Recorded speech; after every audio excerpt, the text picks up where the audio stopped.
Big ബോസിൽ കൂടുതൽ ചർച്ച വിഷയമാകുന്നത് ആദിലയും നൂറയും തന്നെയാണ്. ഒറ്റ മത്സരാർത്ഥികളായിരുന്ന ഇരുവരെയും ബിഗ് ബോസ് 2 മത്സരാർത്ഥികളാക്കി മാറ്റി. ഇതോടുകൂടി നൂറ വളരെ ആക്റ്റീവായി കളിക്കാൻ തുടങ്ങി. പുറത്ത് വളരെ സപ്പോർട്ടാണെന്ന് മനസ്സിലാക്കിയ ആദില തന്റെ തനി സ്വഭാവം പുറത്തെടുത്തു എന്ന് പ്രേക്ഷകരിൽ ഒരു വിഭാഗം അഭിപ്രായപ്പെടുന്നു. എന്നാൽ ആദിലയും നൂറയും കുറിച്ച് ഏറ്റവും പ്രധാനപ്പെട്ട വിവരങ്ങൾ പങ്കുവച്ചെത്തിയിരിക്കുകയാണ് യൂട്യൂബറായ ഷഫീന ബീവി. ആദിലയ്ക്ക് നൂറയോട് വളരെയധികം ആത്മാർത്ഥമായ പ്രണയമാണ്. എന്നാൽ നൂറയ്ക്ക് ആദിലയോടുള്ളത് ഒരു സഹതാപമാണ്. താനില്ലെങ്കിൽ അവൾ ആത്മഹത്യ ചെയ്യുമെന്നുള്ള സഹതാപത്തിന്റെ പുറത്താണ് അവളെ ഇങ്ങനെ നൂറ സഹിക്കുന്നത്. നൂറ ഒരു ലെസ്ബിയനല്ല. അവൾക്കങ്ങനൊരു പ്രശ്നമില്ല. ആദിലയോടുള്ള സ്നേഹം കൊണ്ടു മാത്രമാണ് അവൾ അങ്ങനെയായി മാറിയത്. നൂറയുടെ ബന്ധുക്കൾ തങ്ങളെ കോണ്ടാക്ട് ചെയ്തു. നൂർ അങ്ങനൊരു സ്ത്രീയല്ല. അവൾ നോർമലായിട്ടുള്ള ഒരു പെൺകുട്ടി തന്നെയാണ്. അവളെ ആദില ട്രാപ്പിലാക്കിയതാണ്. വളർത്തിയ മാതാപിതാക്കൾക്കും കൂടെ നടന്നിട്ടുള്ളവർക്കും അവൾ എന്താണെന്നറിയാം.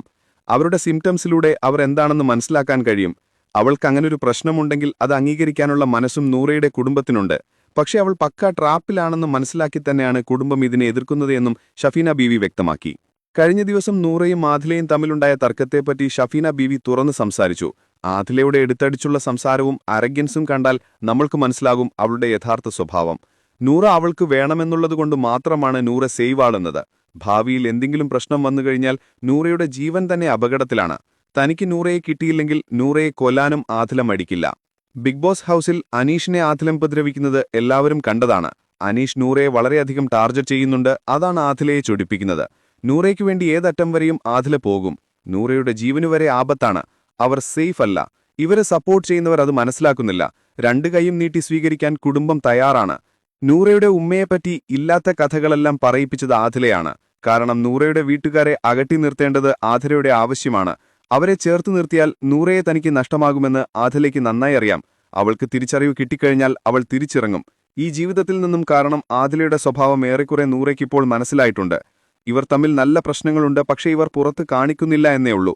പലവട്ടം നൂറ നമുക്ക് വരാൻ ആരുമില്ല, ദിയ ചേച്ചി മാത്രമേ ഉള്ളൂ നമ്മളുടെ ഫാമിലി എന്നു പറഞ്ഞു വരാനെന്ന് പറയുന്നുണ്ട്. അതിന്റെ നാണക്കേട് നൂറയ്ക്ക് മനസ്സിലാകുന്നുണ്ട്.